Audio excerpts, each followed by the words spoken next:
Olá, boa tarde, sexto ano.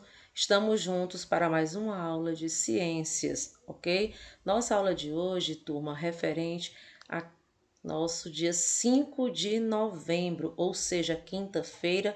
Abençoada seja a nossa quinta-feira. Então, eu apresento para vocês, ok? Na nossa aula de hoje, que as principais articulações e os movimentos, tá bom? As articulações, que as articulações elas realizam. Nós temos a articulação do crânio, né? Então, os ossos do crânio, eles estão ligados de forma que não permitem realizar nenhum tipo de movimento. Então, é formado por articulações firmes, fixas. Nós temos também a articulação do ombro. Quando eu falo de articulação do ombro, eu estou falando de um conjunto. Por quê? Porque elas permitem, no caso aí, realização de movimentos, ou seja, esses movimentos são movimentos de deslizamento, adução, pode ser flexão, e extensão também, rotação, né? Circundação também. É comum ocorrer luxações no ombro, né? Que é quando ele se desloca.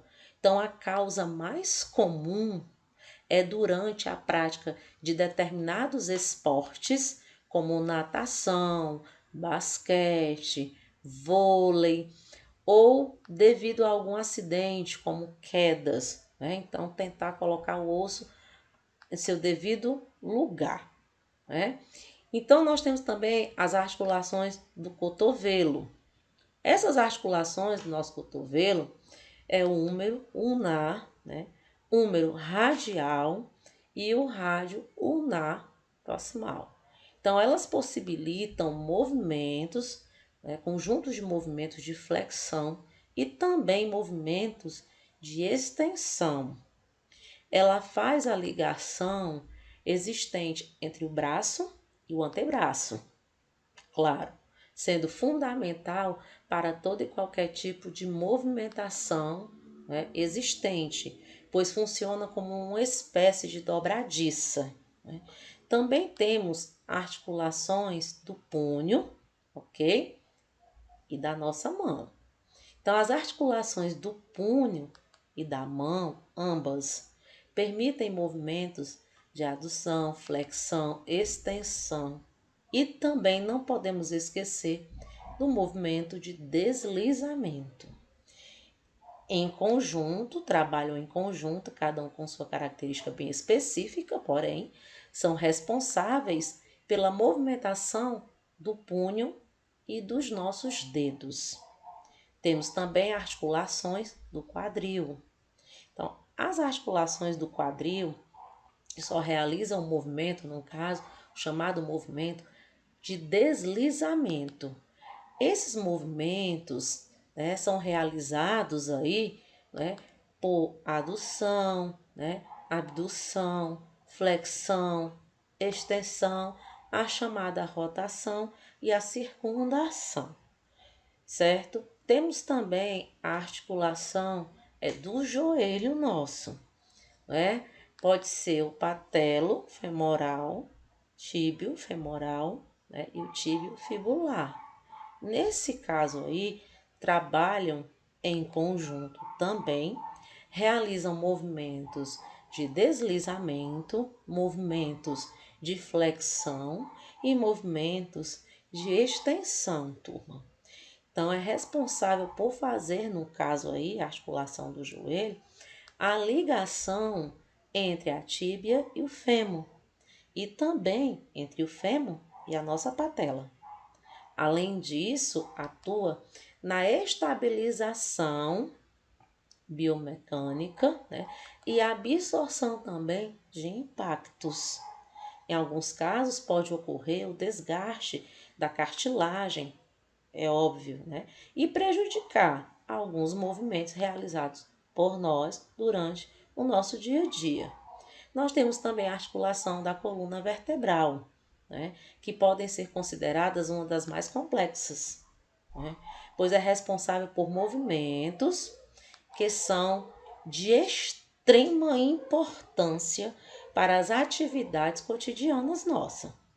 Então, o movimento entre duas vértebras é considerado pequeno, porém, em conjunto aí, representam movimentos de grande amplitude, certo? Então, não se esqueça que os músculos também desempenham um importante papel na movimentação do corpo humano. Ah, professora, né? O que é cãibra? Não é? Quando se fala de musculatura, não é? Eu lembro de cãibra, certo? Então vocês já se pegaram com essa pergunta, né? O que é cãibra? Então a cãibra, ela trata-se de um espasmo, no caso uma contração involuntária que não depende da sua vontade para que aconteça, né? De um ou mais músculos, no caso pode ser, dependendo do local, né?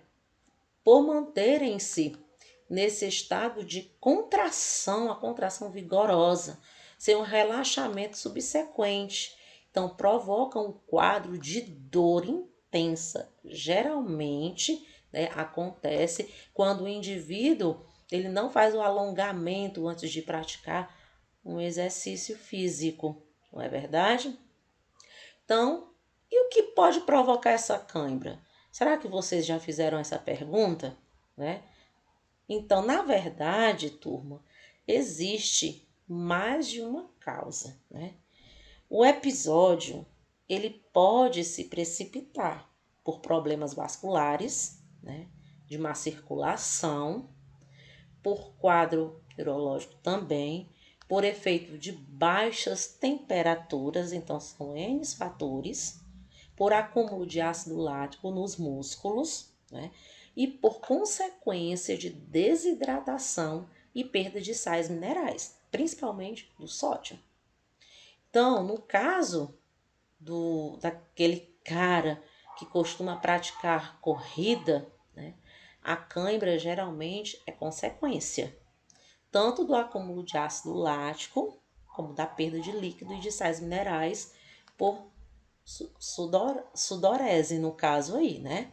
Então, por intermédio do suor, né? Como, consequentemente, vai haver uma redução de sódio no organismo desse corpo humano, desse indivíduo. Então, curioso é que existe aí a cultura de que o problema da cãibra ela é causada pela perda de potássio. Na verdade, a perda de sódio, certo? Ela é muito mais importante do que a perda de potássio, ok? E assim, professora, o que deve ser feito para evitar cãibras, né? Porque existem alunos que até dormindo, né, sentem cãibra. É natural, tá bom? Ah, professora, mas o corpo está relaxado, né, nesse momento, mas pode acontecer também, tá bom? Mas eu vou apresentar para vocês, né, alguns movimentos, alguns cuidados, tá certo? E prevenção que se deve ter para poder evitar esse tipo de contração, né? Então, aquele homem que costuma correr, o corredor, ele deve ter bastante cuidado com a prevenção de câimbras, certo? Principalmente em dias mais quentes, quando se perde mais líquidos, mais minerais, né? Além de adequar melhor o ritmo, no caso aí, da corrida dele em função do calor, evitando um acúmulo maior de ácido lático, né? Então, a preocupação com a reidratação, né, deve ser cuidadosa e intensa, né, com o organismo, principalmente em provas de uma longa duração, certo?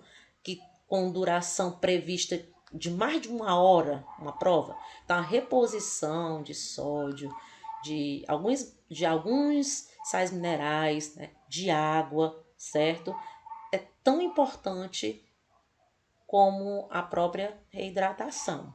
Então, a melhor estratégia, né, resumidamente falando, é recorrer a bebidas esportivas, que possuem o potássio, possuem sódio, minerais, né, em quantidades, claro, adequadas, para evitar estes episódios desagradáveis e desconfortáveis. Tá bom, turma?